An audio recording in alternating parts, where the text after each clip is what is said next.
الحمد لله نحمده ونستعينه ونستغفره ونؤمن به ونتوكل عليه ونعوذ بالله من شرور أنفسنا ومن سيئات أعمالنا من يهده الله فلا مضل له ومن يضلله فلا هادي له ونشهد أن لا إله إلا الله وحده لا شريك له ونشهد أن سيدنا ونبينا وحبيبنا وكريمنا وشفيعنا ومولانا محمدا عبده ورسوله صلى الله تعالى عليه وعلى آله وأصحابه وبارك وسلم تسليما كثيرا كثيرا. أما بعد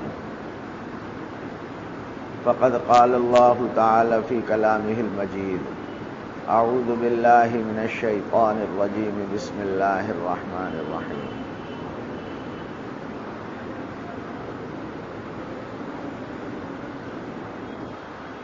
يمحق الله الربا ويربي الصدقات والله لا يحب كل كفار أثيم.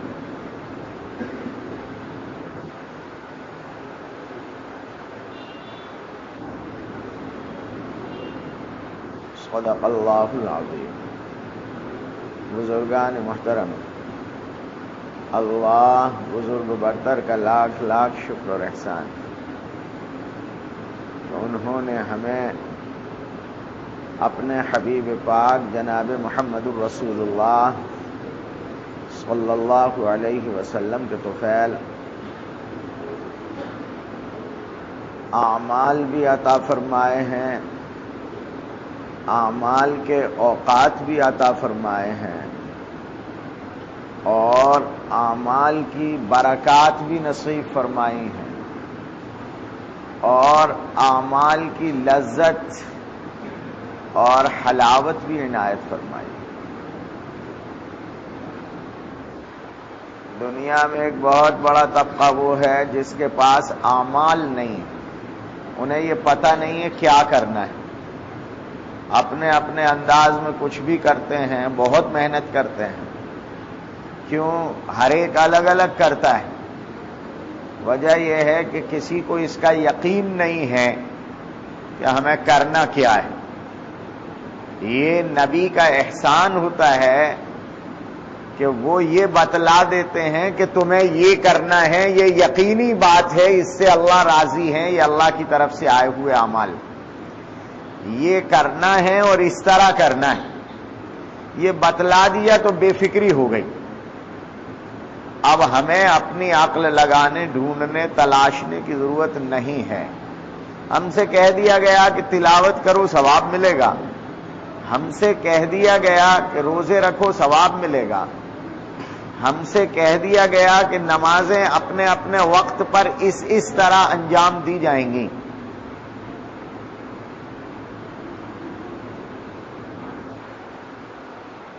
نمازیں اپنے اپنے وقت پر انجام دی جائیں گی اور اس طرح انجام دی جائیں گی. ان کو پڑھو، اللہ آپ سے راضی.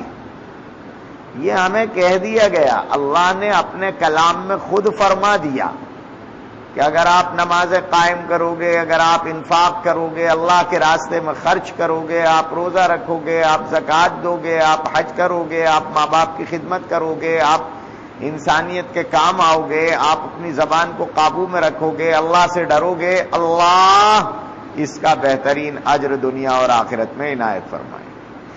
یہ جزا بھی بتا دی گئی، اعمال بھی بتا دیے گئے. کیسے کرنا ہے وہ سلیقہ بھی بتلا دیا گیا. روزہ رکھنا ہے تو بتلا دیا گیا کہ کب سے رکھنا ہے، کب تک رکھنا ہے، کن کن چیزوں سے بچنا ہے. نماز آئی تو بتلا دیا گیا کہ پہلے وضو کرنا ہے، غسل کرنا ہے، کپڑے کیسے، جگہ کیسی، لباس کیسا، وضاقتہ کیسی، انداز کیا. آپ کو ایک سسٹم دے دیا گیا، اب صرف آپ کو چلنا ہے. یہ بہت بڑا رب اکبر کا احسان ہے. ورنہ ہر سال لوگوں کے یہاں رینوویشن ہو رہا ہے، ہر سال نئی نئی چیزیں ایجاد کی جا رہی ہیں، پریشان ہے دنیا اور تسلی نہیں ہوتی. سب سے نیا ایجاد کرنے کی وجہ یہی ہے کہ تسلی نہیں ہو رہی. ہمیں سب سے بڑی نعمت جو میسر ہے وہ تسلی کی، ہمیں تسلی ہو گئی ہے، ہم جو کر رہے ہیں اس کا یقین ہے کہ یہ اللہ کے یہاں جا رہا ہے، یہ جمع ہو رہا ہے، سب دے دیا، اور پھر یہ بھی فرما دیا کہ من یعمل مثقال ذرۃ خیرا یرہ من یعمل مثقال ذرۃ شرا یرہ، ایک رائی کے دانے کے برابر بھی عمل کرو گے تو کل وہاں اسٹور ہے، وہاں ملے گا۔ رائی کے دانے کے برابر بھی برائی کرو گے، جس کو برائی کہہ دیا گیا ہے تو وہاں جمع ہے، کل جب پہنچو گے تو چلانے لگو گے کہ ما لہذا الکتاب لا یغادر صغیرۃ ولا کبیرۃ الا احصاها، کیا ہو گیا ہے اس دفتر اور رجسٹر کو، چھوٹی بڑی کوئی چیز چھوڑی نہیں ہے جو نہ لکھ رکھی ہو، وہاں سب جمع ہیں۔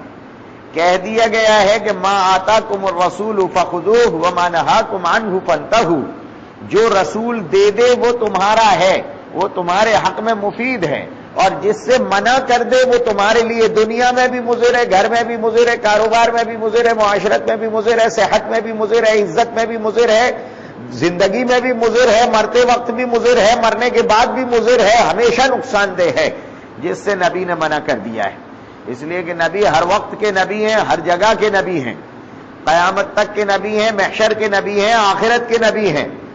جب دنیا اور آخرت کے ہر مرحلے کے نبی ہیں تو ان کی طرف سے جس بات کو منع کیا گیا ہے وہ ہر زمانے میں نقصان دہ، ہر جگہ نقصان دہ ہے، ہر وقت میں نقصان دہ۔ تو آسان ترین طریقہ بتا دیا اور کہا جاؤ یہ اعمال دے دیے ہیں، جب دنیا میں جاؤ گے تو قدر ہوگی کہ جن کے پاس یہ اعمال نہیں ہیں وہ کتنے پریشان۔ ایک تو یہ نعمت دی ہے، دوسرے اعمال کرنے کے لیے وقت دیا ہے۔ لوگوں کے یہ بھی تو پتہ نہیں ہے کہ کس وقت میں کیا کرنا ہے۔ آپ کو تہوار دیا، آپ کو خوشی دی ہے، آپ کو عید دی ہے، وقت متعین کر دیا ہے، اس وقت میں نماز پڑھنا ہے، اس سے پہلے اپنے آپ کو تیار کرنا ہے، اس وقت میں دعا ہے، وقت متعین ہے، گھر سے باہر جا کر کرنا ہے، بستی سے باہر جا کر کرنا ہے، نماز پڑھ کر کرنا ہے، سب کو جمع ہو کر کرنا ہے۔ آپ کو ایک عبادت دے دی گئی ہے، جمعہ پڑھنا ہے، وقت دیا گیا ہے، اور یہ کہہ دیا ہے کہ سب کو اکٹھے ہو کر شہر کی بڑی مسجد میں جمع ہو کر ایک ساتھ ایک نماز پڑھنی ہے، اس انداز میں پڑھنی ہے، اور اس کے لیے یہ تیاریاں کرنی۔ تو ساری تیاریاں پہلے ہو جائیں گی اور وقت مقررہ پر نماز ہو جائے گی۔ یہ جو اوقات دیے ہیں، پھر اوقات کی برکات بتا دی ہیں۔ جمعے کے دن کی اپنی برکتیں ہیں، رمضان کی اپنی برکتیں ہیں۔ یہ رمضان کی تیاری لوگ وقت سے پہلے کیوں کرتے ہیں؟ اتنا پہلے سے تیاریاں کرنے لگتے ہیں۔ ہر ایک اپنے حساب سے کرتا ہے، جس کا ایمانی لیول جتنا ہوتا ہے اس کے اعتبار سے وہ تیاری کرتا ہے۔ کچھ لوگ ہیں جو کپڑوں کی تیاری شروع کر دیتے ہیں، کچھ لوگ ہیں جو تیل مسالے کھانے پینے کی تیاری شروع کر دیتے ہیں، اور کچھ لوگ ہیں جو اپنے آپ کو پہلے سے تیار کرنے لگتے ہیں کہ اب ہمارے اوقات میں سے اتنا وقت تلاوت کے لیے، اتنا وقت ذکر و اذکار کے لیے، اتنا وقت ہمیں نمازوں کے لیے، اتنا وقت تراویح کے لیے، اتنا وقت جماعت کی پابندی کے لیے ہمیں نکالنا ہے، تو اب ہم اپنے اوقات میں سے اس کو کیسے ایڈجسٹ کریں گے۔ کچھ لوگ وہ ہیں جو راتوں کو جاگنا ہے اور عبادت کرنا ہے، اس کو کس طرح ترتیب دیں گے، دن کے اوقات میں کس طرح کام ہوگا، رات کے اوقات میں کس طرح کام ہوگا، وہ اوقات کو ترتیب دینے لگتے ہیں اللہ کو راضی کریں، کیونکہ موسم دیا گیا ہے اور موسم کے فضائل بتا دیے گئے، تو لوگ اس اعتبار سے اپنے آپ کو تیار کرتے ہیں اور اپنے اوقات کی ترتیب اور تنظیم کرتے ہیں، نظام بنا لیتے ہیں کہ اسے اس طرح کرنا ہے۔ یہ ایک بہت بڑی نعمت دے دی گئی۔ یہ بھی بتا دیا ہے کہ گیا وقت پھر ہاتھ آتا نہیں، جو وقت چلا گیا، یہ جو برکتوں کا وقت ہے یہ بعد میں نہیں ملے گا، تو آدمی جان پہ کھیل کے بھی روزے رکھتا ہے، تکلیف اٹھا کر بھی اپنے معمولات پورے کرنے کی کوشش کرتا ہے، بخار ہو، زکام ہو، نزلہ ہو، بیماری ہو، بستر پر ہو، کہیں بھی ہو، اسپتال میں ہی کیوں نہ ہو، وہ اپنی تلاوت کرتا رہتا ہے، وہ اپنے قرآن پاک کا جتنا اس نے دورانیہ مقرر کر رکھا ہے کہ مجھے اتنا پڑھنا ہے، اس کو ہر حال میں مکمل کرنے کی کوشش کرتا ہے۔ اسے پتا ہے کہ یہ وقت پھر نہیں آئے گا، جو رمضان چلا گیا وہ رمضان پھر نہیں آئے گا، جو جمعہ چلا گیا وہ جمعہ پھر نہیں آئے گا، تو جو وقت ہے اس کی قدر کی کوشش میں لگا رہتا ہے، اس لیے کہ اسے ثواب کا اندازہ ہے اسے اس کی برکات کا اندازہ ہے، وقت دے دیا ہے۔ اور وقت کے ساتھ ساتھ ایک بہت بڑی نعمت جو عطا فرمائی ہے وہ یہ کہ ہمیں عبادات کی حلاوت اور چاشنی دی ہے۔ ہم عبادت کرتے ہیں تو لذت ملتی ہے، یہ بہت بڑی نعمت ہے۔ اس نعمت کا پتہ مسلمان کو اس لیے نہیں ہے، اس نعمت کا پتہ مسلمان کو اس لیے نہیں ہے کہ یہ بچپن سے کلمہ پڑھ رہا ہے، بچپن سے قرآن پڑھ رہا ہے، اور ایک بیماری اس میں یہ پائی جاتی ہے بہت بڑی، امت میں ایک بہت بڑا مرض پایا جاتا ہے، وہ ہے بے نیتی کا مرض۔ بے نیتی کا مرض، ایک ہوتی ہے بد نیت، آدمی بری نیت سے کام کرے، لوگوں کو دکھانے کے لیے کام کرے، دنیاوی مقاصد کے لیے کام کرے، ریاکاری کے لیے کام کرے، ایک تو یہ بد نیتی ہے۔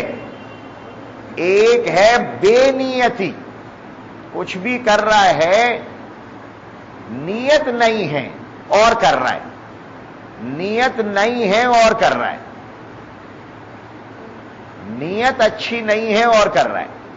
یہ ایک مسئلہ ہوتا ہے کہ نیت اچھی نہیں ہے ہی نہیں، کوئی نیت ہی نہیں ہے، تلاوت کر رہا ہے بلا نیت کے، ذکر اذکار کر رہا ہے بلا نیت کے، نماز بھی پڑھ رہا ہے بلا نیت کے، ارے روزہ پورا رکھ لیا، یہی پتہ نہیں ہے کہ کیا کر رہے ہیں ہم، بس وہ روٹین ایک چل رہا ہے رمضان کا، سب کر رہے ہیں، صبح اٹھے بس بھوکے پیاسے رہنے لگے، دن گزار لیا۔ ارے بھائی دن تو گزار رہے ہو، سب کر رہے ہو، اپنی جگہ صحیح ہے، لیکن نیت تو کرو کہ میں خالص اللہ کو راضی کرنے کے لیے، اس کے حکم کو پورا کرنے کے لیے روزہ رکھ رہا ہوں۔ یہ دل کا ارادہ تو ہو مضبوط۔ یہ جب مضبوط ہوتا ہے، میں نے شاید ایک مرتبہ یہی مثال دی تھی، میں اپنے بعض قانونی مجبوریوں کی وجہ سے اور اب دوسرے لوگوں تک بات پہنچ جاتی ہے، اس سہولت کے پیش نظر اپنے بیان خود ریکارڈ کراتا ہوں۔ ایک تو کچھ قانونی مجبوریاں بھی ہیں، شوق نہیں ہے مجھے، لیکن یہ کہ اس کی وجہ سے، اور دوسرے یہ کہ اب دور تک بات پہنچ جاتی ہے، اس وجہ سے ریکارڈ کراتا ہوں۔ شروع میں ریکارڈ ہوتا تھا، جیب میں رکھ کے کیا جاتا تھا، ایک چھوٹا سا ریکارڈر تھا، اس سے ریکارڈ کر لیتے تھے۔ ایک دن ایک صاحب نے ریکارڈر جیب میں ڈالا، ہم بھی سمجھ رہے ہیں ریکارڈ ہو رہا ہوگا، غالباً تفسیر تھی، پوری ریکارڈنگ ہو گئی، پورا بیان ہو گیا۔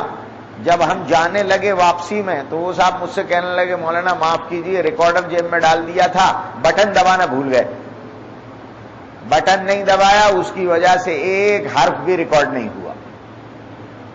میں نے کہا چلو اس سے ہمارا ایک مسئلہ حل ہو گیا، وہ یہ کہ نیت کا بٹن اگر نہیں دبا ہے تو اللہ کے ہاں آپ کا عمل ریکارڈ نہیں ہوا ہے۔ اگر آپ یہ چاہتے ہیں کہ آپ کی نماز، آپ کی تلاوت، آپ کا ذکر، آپ کا خرچ، آپ کے روزے یہ ریکارڈ میں شامل ہو جائیں تو آپ کو نیت کا بٹن دبانا پڑے گا۔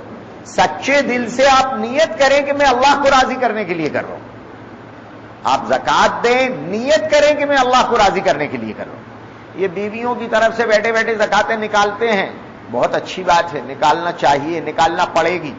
سال بھر جو بیویاں آپ کی سیوائیں کر رہی ہیں وہ بیچاری کمانے نہیں جاتی، ان کے سونے چاندی کی زکوٰۃ کون نکالے گا؟ اور وہ سونا چاندی وہ کوئی کھاتی تو ہے نہیں بیچاری، تمہارے ہی کام آتا ہے وقت ضرورت پر، نہیں آتا اپنے بچوں کو دے دیتے ہو، نہیں دیتے ہو تو جب وہ مر جاتی ہیں تو تمہارے بچے لے لیتے ہیں۔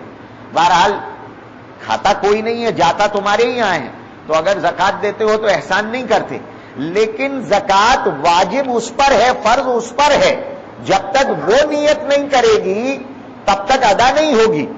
یا تو وہ کہے کہ پتی دیو میری طرف سے زکوٰۃ دے دینا، اور اگر وہ یہ نہیں کہتی ہے تو کم سے کم اس سے یہ کہہ دو کہ بھائی میں تیری طرف سے تیرا فرض زکوٰۃ کا ادا کر رہا ہوں تو تو مجھے اجازت دے دے اور نیت کر لے، تاکہ پھر میں ادا کروں تو ادا ہو جائے۔ اس لیے کہ کوئی عمل بھی بغیر نیت کے ادا نہیں ہوتا، نیت ضروری ہے۔ یہ جو ہمیں عمل کی چاشنی نہیں مل رہی ہے، اس کی ایک بہت بڑی وجہ یہ ہے کہ ہم نیت نہیں کرتے ہیں۔ جتنی اچھی نیت سے پڑھو. ہمیں تو باہر نکل کے یہ کہنا ہے کہ اس سال ہم نے 10 قرآن پڑھ لیے. وہ کمپٹیشن بھی پہلے ہوتا تھا, اب تو وہ بھی ختم ہو رہا ہے. دیکھ رہا ہوں میں دھیرے دھیرے نوجوانوں میں وہ باتیں بھی نہیں بچی. پہلے تو یہ ہوتا تھا کہ مسجد میں دیر تک بچے بیٹھے رہتے تھے, نوجوان بیٹھتے تھے اور تلاوت کرتے رہتے تھے مستقل کہ رمضان میں ہمیں 5 قرآن پڑھنا ہے, رمضان میں ہمیں 3 قرآن پاک پڑھنا ہے, اتنی تلاوت کرنا ہے. اب تو وہ بھی کم ہوتا چلا جا رہا ہے. نہ معلوم موبائلوں میں گھر میں بیٹھ کر کر لیتے ہیں یا اللہ نے توفیق سلب کر لی ہے, پتہ نہیں ہے. اللہ عز و جل حفاظت فرمائے. بہرحال اللہ تلاوتوں کی توفیق نصیب فرمائے, ذکر و اذکار کی توفیق دے. جو نماز بھی پڑھیں, صبح سحری میں اٹھتے ہیں, نیت تو کریں کہ اللہ کا حکم ہے اس وقت روزے کے لیے کھانے کا اور روزہ شروع کرنے کا, اس لیے اٹھ رہا ہوں. دیکھو کھانا تو کھانا ہی ہے, وہ تو کھلے گا ہی اور طاقت بھی آئے گی جب کھاؤ گے. لیکن اگر نیت کر لو گے, نیت نام کس کا ہے یہ ذرا ڈاکٹروں سے پوچھو. یہ کہتے ہیں جس وقت میں بچے کھانا کھا رہے ہوں اس وقت میں ان کو موبائل مت دیا کرو, ان کا دھیان کہیں اور رہتا ہے اور یہ کھاتے رہتے ہیں, اس کی وجہ سے جو سینسر ہیں وہ کام نہیں کرتے ہیں. تو کیا اندر گیا اور اس کو ڈائلوٹ کرنے کے لیے کس طرح کے کیمیکلز کی اندر گلینڈز کو ضرورت ہے جو نکال کر دینا ہے وہ نہیں دے پاتے. یہ ہے نیت, یہ ہے نیت. اس لیے کہ نیت کے بارے میں فقہا نے لکھا ہے صراحتاً کہ نیت اس کو کہتے ہیں کہ ایک دم پکڑ کے پوچھا جائے کیا کر رہے ہو تو آدمی بتا دے کہ میں اللہ کے لیے فرض روزہ رکھے ہوا ہوں, میں اللہ کے لیے تلاوت کر رہا ہوں, اللہ کو خوش کرنے کے لیے میں ذکر کر رہا ہوں, اللہ کو یاد کر رہا ہوں. یہ بر وقت وہ بول سکے, یہ استحضار ہے, اس کو نیت کہتے ہیں. یہ کھانے میں بھی ضروری ہے. ہم سمجھ رہے تھے کہ کھانا تو ویسے ہی ہو جائے گا, غسل تو ویسے ہی ہو جائے گا, لیکن ڈاکٹروں نے بتایا کہ اس میں بھی نیت کی ضرورت ہے. آپ ایک دم کسی آدمی پر ایک دم زور سے پانی ڈال دیں, اس کی باڈی ڈیفینس کے لیے تیار نہیں ہے. لیکن اگر آپ اس کو پہلے بتلا دیں, وہ دیکھ رہا ہے کہ کندھے پر پانی ڈل رہا ہے, داہنے ہاتھ پر ڈل رہا ہے, سر پر ڈل رہا ہے, کہاں ڈالا جا رہا ہے, اور ڈالتے اس کو ڈالنا نظر بھی آ رہا ہے, پانی کا ٹیمپریچر اس کو پتا ہے, تو اس کے اعتبار سے اس کے سینسرز اس کی باڈی کو تیار کرتے ہیں ڈیفینس کے لیے. اس کو کہتے ہیں نیت.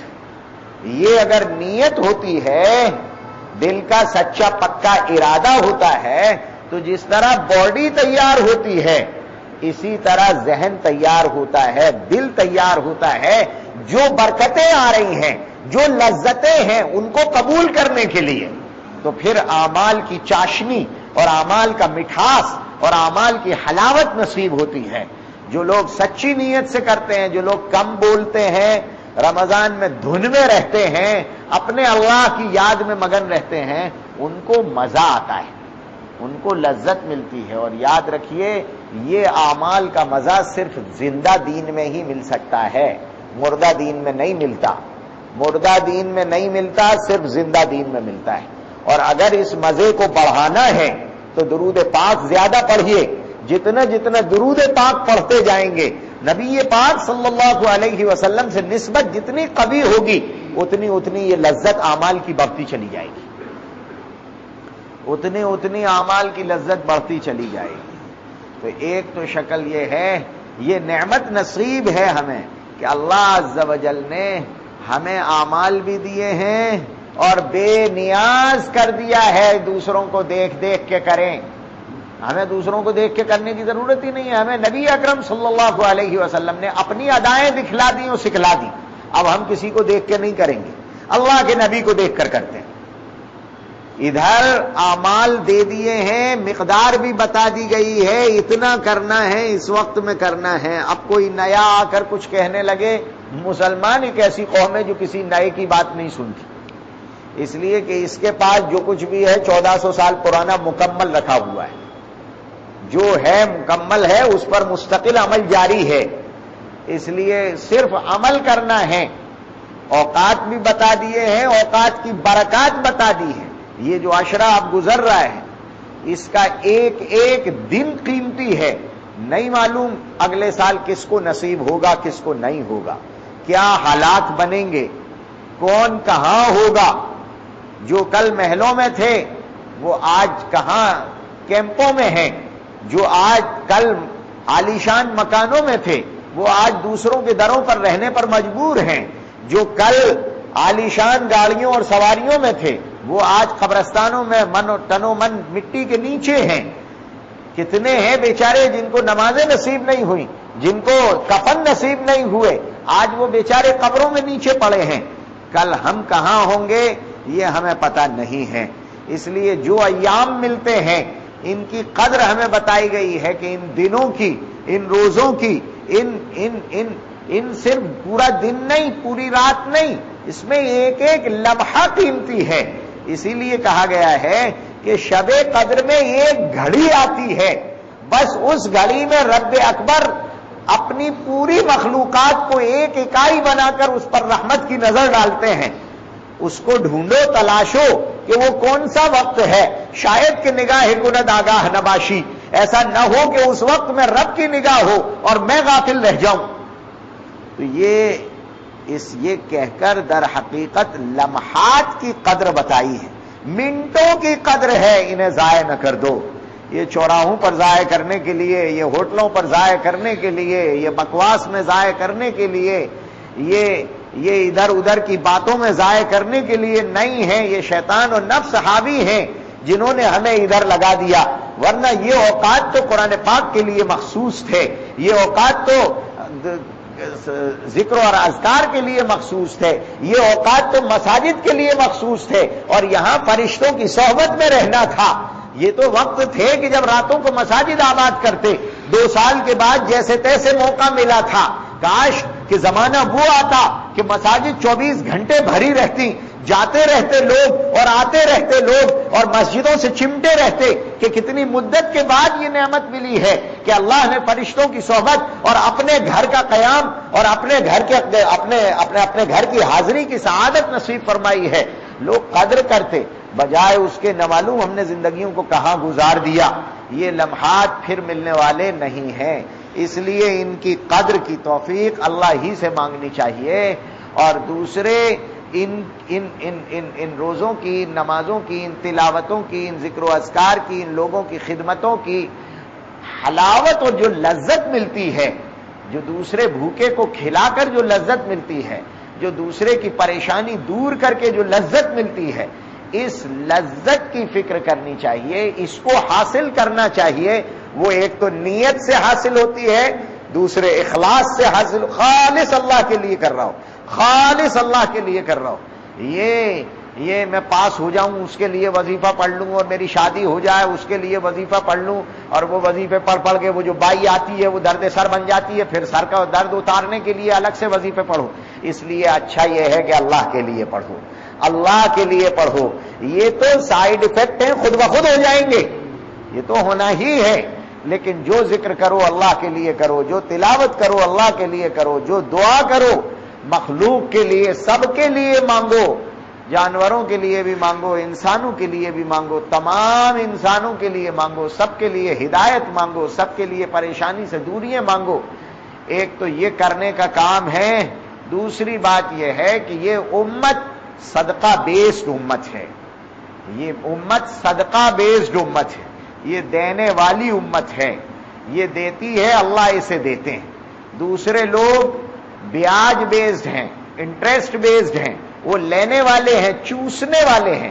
ہم اس کے مقابلے میں صدقہ بیسڈ ہیں، ہم دینے والے ہیں، لوگوں پر خرچ کرنے والے ہیں، لوگوں کی ضرورتوں میں کام آنے والے ہیں. اللہ عز و جل نے فرمایا جو صدقہ دیتا ہے اللہ اس کے صدقات کو بڑھاتا ہے. وہ بالکل آپ تو ایک آٹے کا اتنی بڑی لوئی رکھ دیتے ہیں، اللہ اس کو بڑا کے مانڈا بنا دیتے ہیں. اللہ اس کو بڑھا کے آپ رائی کے دانے کے برابر دیں گے، آپ کے اخلاص پر اللہ اسے پہاڑ بنا دیتے ہیں. لیکن صدقہ بیسڈ ہیں ہمیں اس کو یاد رکھنا ہے. ہم نے غلطی سے بیاج سے دکانیں بنائی، بیاج سے مکانات بنائے، بیاج پر اپنی زندگی کو قائم کیا، اور یہ سوچا کہ یہ بے وقوفی تھی کہ دنیا ترقی کر رہی تھی، ہم پیچھے رہ گئے. وہ ٹوٹنے لگے، وہ بھرائے مکان ٹوٹنے لگے، وہ دکانیں غارت ہونے لگی، وہ آگ لگنے لگی. اس لیے کہ اللہ عز و جل فرماتے ہیں یمحق اللہ الربا ویربی الصدقات، یہ کسی جگہ کے لیے مخصوص نہیں ہے، یہ کسی علاقے کے لیے مخصوص نہیں ہے۔ جب آپ اپنے کاروبار، اپنے مکان، اپنے دکان، اپنے گھر، اپنی زندگی کو بیاج پر بیسڈ کریں گے تو لازمتاً اس کا نتیجہ ہوگا کہ اللہ اس کو اکھاڑ کر پھینکیں گے۔ یمحق اللہ الربا، اللہ مٹاتے ہیں، جڑ سے مٹاتے ہیں۔ آپ کتنا بھی بڑا بنانے کی کوشش کریں، اللہ اسے جڑ سے مٹا دیں گے۔ اس کو یاد رکھنے کی ضرورت ہے، قرآن کی کوئی بات کبھی نہ غلط تھی، نہ غلط ہے، نہ غلط ہو سکتی ہے۔ جو وہ کہہ گیا وہ سچ کہہ گیا، اور قیامت تک اسی پر اس دنیا کا قیام رہے گا۔ جو بیاج بیسڈ ہوگا وہ چاہے ملک ہو، کیوں جب تک یہ بیاج نہیں آیا تھا، جب تک یہ بمباریاں کیوں نہیں ہوتی تھی ملکوں پر؟ لوگ تلواروں سے لڑتے تھے، بندوقوں سے لڑتے تھے۔ آج عالی شان برج بناتے ہیں لیکن بمباریاں ہوتی ہیں، پورے شہر مٹا دیے جاتے ہیں، پورے بازار مٹا دیے جاتے ہیں، پورے ملک مٹا دیے جاتے ہیں۔ یہ اچانک بنا بنایا دھراشائی کیوں ہو جاتا ہے؟ یہ کون کر دیتا ہے؟ کہ یہ اللہ کا نظام ہے۔ یہ جو انٹرسٹ بیسڈ پراپرٹیز ہیں یہ باقی نہیں رہ پائیں گی، ایک دن مٹا دی جائیں گی، ایک دن مٹا دی جائیں۔ اس دن روتے ہیں کہ ہمارا تھا، ارے تمہارے گناہوں کا نتیجہ تھا۔ اس لیے پہلے دن سے خوف کھاؤ اور اپنے کاروبار کو، اپنے مکانات کو، اپنی دکانوں کو، اپنے گھر بار کو، اپنی تعلیم کو صدقہ بیسڈ بنانے کی کوشش کرو۔ اپنی اولادوں پر سے صدقہ اتارو، صدقہ واجبہ دے کر یہ تلقین کی ہے اسلام نے۔ یہ جو صدقہ فطر آپ سے دلوایا ہے ایک بچے کی طرف سے، یہ واجب صدقہ دلوا کر آپ کو یہ تلقین کی ہے کہ آپ کو اپنے ہر بچے، ہر بڑے، ہر گھر کے فرد کی طرف سے کچھ نہ کچھ صدقہ نکالتے رہنا ہے۔ اس لیے ایک فرض دلوایا، ایک واجب دلوایا۔ یہ اس لیے نہیں دلوایا تھا کہ اتنا کر کے سال بھر چھوڑ دینا، یہ سکھایا ہے کہ اب اس کے سر کی طرف سے، پر ہیڈ ہر سر کی طرف سے صدقہ نکالتے رہنا، تو ان کی جانیں بچیں گی، ان کی صحتیں بچیں گی، ان کی عزتیں بچیں گی۔ صدقہ دیتے رہنا، تو کاروبار کی طرف سے بھی صدقہ دو، جان کی طرف سے بھی صدقہ دو، مکانوں کی طرف سے بھی صدقہ دو، مکانوں کی طرف سے بھی صدقات کی عادت ڈالو۔ جتنا صدقہ دیتے رہو گے، زکاتیں تو دینا ہی ہے، لیکن اس کے علاوہ جتنے نفلی صدقات دیتے رہو گے اتنے باغ و بہار رہو گے۔ اور جو صدقات دیے جاتے ہیں وہ اللہ کے لیے دیے جائیں، اللہ کو راضی اور خوش کرنے کے لیے دیے جائیں، اللہ کے حوالے کر دیے، کیونکہ وہ راضی ہو جائے تو کل قیامت میں من یعمل مثقال ذرۃ خیرا یرہ، جو ذرے کے برابر بھی ہوگا کل وہ نظر آئے گا، وہ ہمیں مل کر رہے گا، وہ کہیں نہیں جائے گا۔ رسول اکرم صلی اللہ علیہ وسلم فرماتے ہیں آدمی کے لیے وہ ہے جو اس نے کھا لیا، وہ ہے جو اس نے پہن لیا، وہ ہے جو اس نے آگے بھیج دیا، باقی جو کچھ رکھا ہے وہ تمہارا نہیں ہے، وہ تو پیچھے والوں کا ہے، وہ تمہارا نہیں ہے۔ تمہاری آنکھ تو نہ معلوم کب بند ہو جائے گی۔ یہ جو کچھ تم نے بنا رکھا ہے، جو کچھ جمع کر رکھا ہے، یہ تو سب پیچھے والوں کا ہے، یہ بعد والوں کا ہے، تمہارا نہیں ہے۔ تمہارا صرف وہ ہے جو کھا لیا، پہن لیا، اور یا پھر آگے بھیج دیا، یعنی صدقہ کر دیا۔ اللہ عز و جل ہمیں صدقات والی امت بننے کی توفیق دے۔ اللہ عز و جل ہمیں نیک نیتی والی اور اللہ کو راضی اور خوش کرنے کے لیے اعمال کرنے والی امت بننے کی توفیق دے۔ اللہ عز و جل ہمیں یہ پاکیزہ لمحات کی، اوقات کی، ایام کی، دنوں کی، اعمال کی قدر کرنے کی توفیق عطا فرمائے۔ آمین۔ وآخر دعوانا الحمدللہ رب العالمین۔